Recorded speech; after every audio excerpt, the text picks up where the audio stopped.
مساء الخير على كل محبي النباتات الداخلية، بين قوسين أحباب مشتل الصوب. هنتكلم النهاردة على نبات الأنطوريوم.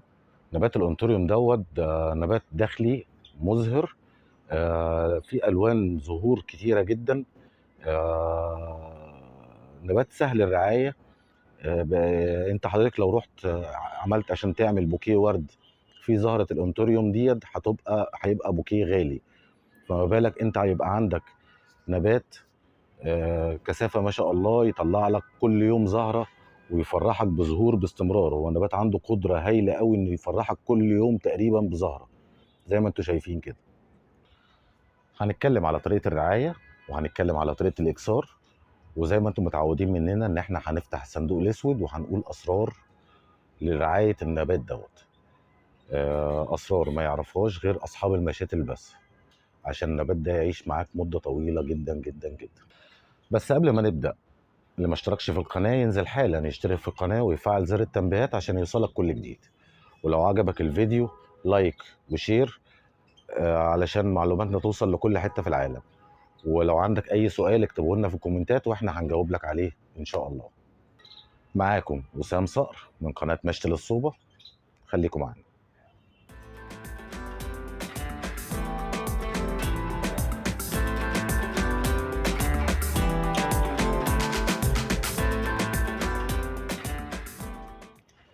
نبات الأنطوريوم بيمتاز بتنوع ألوان ظهوره. يعني إيه؟ يعني في منه الأبيض وفي منه الأحمر وفي منه الموف وفي منه الابيض وخطوط حمراء. في منه الوان كتيره جدا جدا جدا. وده طبعا بيخلي ان هو النبات متجدد باستمرار، يعني كل يوم ممكن حضرتك تجيب نوع من الانواع ديت وتحطها جنب النوع الاولاني، بيدي شكل في منتهى الجمال والروعه. وكالعاده لازم نبدا كلامنا ونقول موطنه الاساسي. هو نبات استوائي في امريكا الوسطى والجنوبيه. ده معناه ان الغابات اللي موجوده هناك مطيره، في نسبه رطوبه عاليه جدا.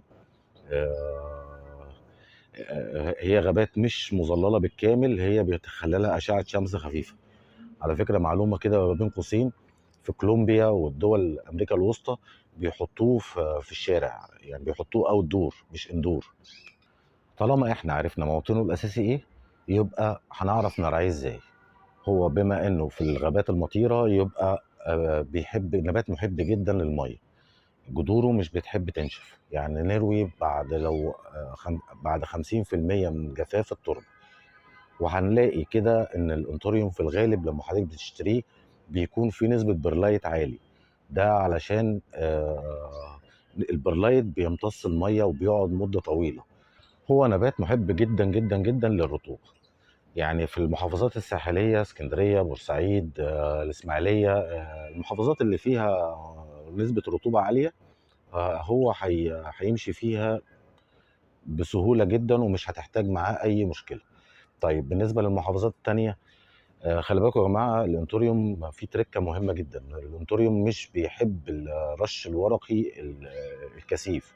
يعني لما تيجي تحط له ترش عليه شوية مية، بنرش ببخاخة رفيعة خالص. ويستحسن ان الورق ما يجيش عليه ميه كتير. يفضل الري من تحت.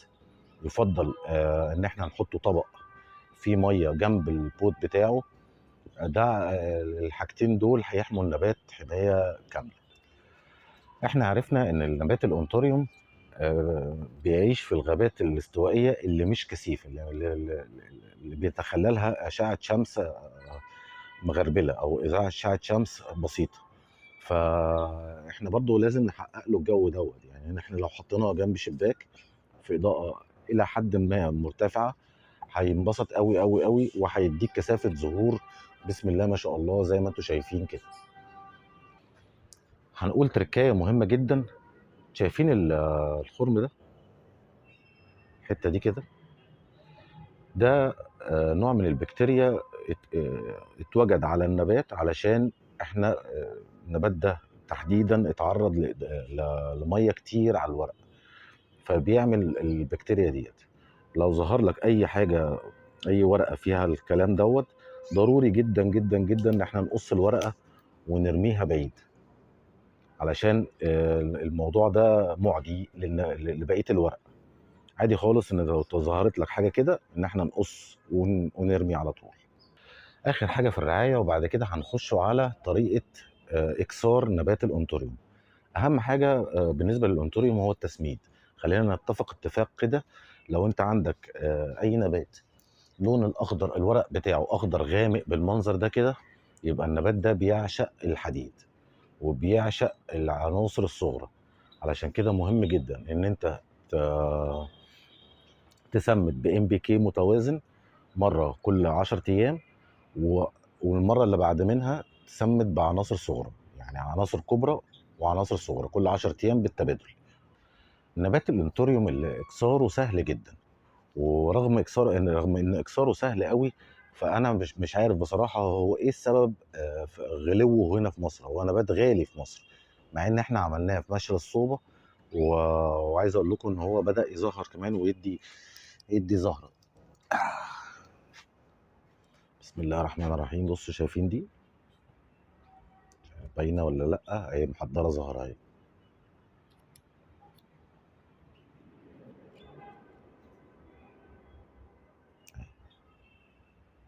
محضره زهره. هو نبات على فكره ده انتاجنا احنا اللي عاملينه، وهنشرح دلوقتي بالتفصيل طريقه اكسار. هو له طريقتين، طريقه اكسار الانتوريوم. الانتوريوم له طريقتين من الاكسار. اول طريقه ان احنا ممكن نقص الحته دي كده، نقص من هنا. الورقه دي مش مبينه، ثانيه واحده. نقص من هنا، هيطلع لنا ان شاء الله رب العالمين نبات جديد من هنا اهو. ونغرز على طول هيطلع لنا نبات جديد. وزي ما انتم شايفين المكان هنا انا كنت قص قبل كده، والحمد لله بفضل ربنا طلع نموات جديده. دي الطريقه الاولانيه. الطريقه الثانيه بالتفسير. يعني احنا لما قصينا هنا، بص هنا احنا قصين هنا، طلع اكتر من نبات. زي ما انتم شايفين قمم ناميه كتير اهي. بص مش عارف باينه في الكاميرا ولا لا، بس هي مطلعه النبات، مطلع اكتر من قمه ناميه. كويس. احنا لو رفعنا التربه، يعني عندك هنا مثلا في جذور هوائيه اهي طالعه اهي. احنا لو رفعنا التربه لغايه الجدر الهوائي الجدر الهوائي ده هينزل يمسك في التربه، وكده ممكن نقدر نفسخه او ناخده الخلفات ديت ونطلعها. يبقى كده احنا عندنا طريقتين للاكسار، طريقه بالعقله وطريقه بالتفسير. طيب في تركه مهمه جدا لازم نقولها.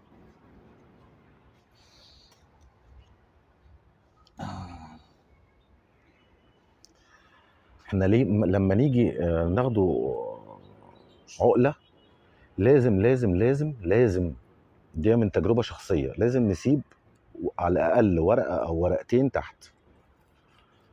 يعني احنا ممكن نشيل الورقه دي، ملهاش لازمه ومضايقاني. احنا ممكن نشيل من هنا. كويس كده. احنا عندنا في نبات تاني تحت ونبات تاني فوق اهو. ده هناخده، هنسيب له ورقه او ورقتين تحت، عشان الورق ده يحفزه ان هو يطلع نبات جديد. وناخده العقله يكون فيها قمه ناميه على الاقل، قمه ناميه واحده على الاقل. كده دي انجح طريقه للتعقيل بتاع الانطوريوم. على فكره الكلام ده الحمد لله بفضل ربنا في مشتل الصوبه بس، مش هتلاقي حد يقول لك المعلومه دي نهائي. اخر حاجه لازم مهم جدا ان انا اقولها، ان النبات مش بيحب الرش الورقي بطريقه كتير قوي. يعني نرشه بس بالبخاخه ممكن مره كل 5 ايام في الحر. ولازم نحط له طبق عشان هو طبق فيه ميه عشان هو بيحب الرطوبه. ولو ظهرت لنا المنظر ده في الورق بتاعنا لازم نشيله. بصوا يا جماعه انا هوريكم حاجه دلوقتي. شايفين الورقه دي عامله ازاي؟ بصوا الورقه اللي جنب منها عامله ازاي. دي كده بص قريبه منها على الاخر، فالورقتين دول عادوا بعض. دي بكتيريا معديه جدا للورق. بص الورقتين دول كده اهو عادوا بعض. بيت النبات ما فيهوش حاجه، بيت النبات اهو زي ما انتم شايفين قمر، ما عندوش اي مشكله. البكتيريا دي معديه للورق، فعشان كده اول ما بتظهر النوع ده الشكل ده لازم نقص الورق ده على طول. طيب نراجع مع بعض كده مراجعة سريعة.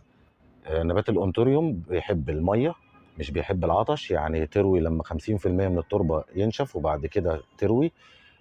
بيحب الإضاءة شبه المرتفعة. بيحب التسميد، شره جدا للتسميد، بيحب زي ما بيحب التسميد الورقي بعناصر كبرى، بيحب التسميد الورقي بعناصر صغرى. يبقى ان بي كي عناصر كبرى، وان بي وتسميد بعناصر صغرى. فاضل بس طريقتين الاكسار، اكسار بالعقله واكسار بالتفسير. لو هنعمل اكسار بالعقله لازم نسيب على الاقل ورقه تحت، عشان الورقه دي هي اللي هتدفع النبات ان هو يطلع قمه ناميه جديده.